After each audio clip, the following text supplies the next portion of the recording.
One more independent country, the state of Uganda. Tomorrow will be 60 years since Uganda attained independence from Britain, which colonized the country for decades.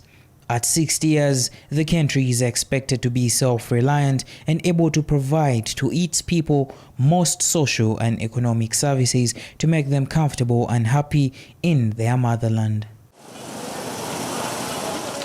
However, Sylvester Musinguzi, who sells in Kampala, says he has managed to grow his business despite challenges that he blames on various government institutions. Business is not well, according to people are poor. People don't have money. Money is scarce. People. Someone comes, likes the shoe, but he says most government programs that are aimed at uplifting Ugandans from poverty are squandered and mismanaged by the very people who are supposed to implement them.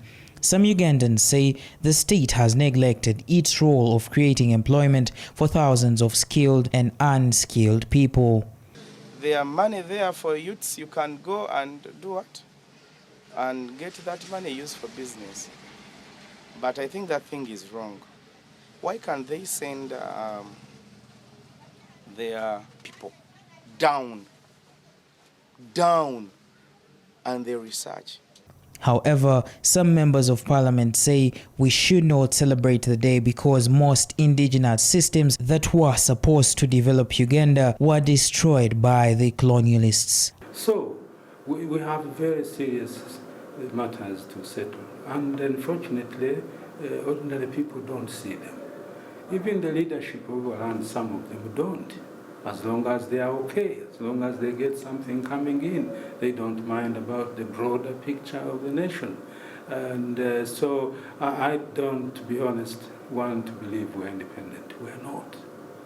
We're not. It's a semblance to allow us to feel good, but really, that is all. People are struggling. We are not going to have the food that children would desire to eat. People would desire to eat. Number two, people should have that freedom. You know, when we say, oh, freedom, independence means the freedom. But is that freedom there, really? I don't know. Whether it's by us, the topmost. Other politicians argue that much as Uganda got rid of colonialists, human rights abuses are still rampant in Uganda. What Ugandans are going through is not a reflection of what we'll be seeing in this country. Because after 60 years, we would have a very solid economy, we would have respect for human rights, we would have all the freedoms. Unfortunately, the contrary or the opposite is true. You don't know what it takes one to be under somebody's administration or foreign administration. That's why the entire world, the people go to liberation, including Uganda. So we may have challenges, but very important to govern ourselves, make decisions by ourselves. Whatever goes wrong, we are the one to blame. We blame ourselves, but we don't blame the foreigners. Richard Sevamala, the Bukoto Central Member of Parliament, says after 60 years, Uganda has advanced in some areas, although public institutions are performing below par. Is what we are doing with the money that has been given to us, what we are supposed to do. There's a lot of corruption, a lot of embezzlement, unnecessary prioritization.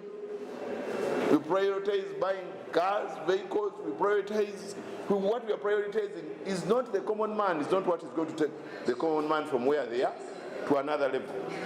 The main celebrations will take place tomorrow at Kololo Ceremonial Grounds. Several leaders from East African countries and beyond will be in attendance. Kevin Kasoma, CTV, PM Edition.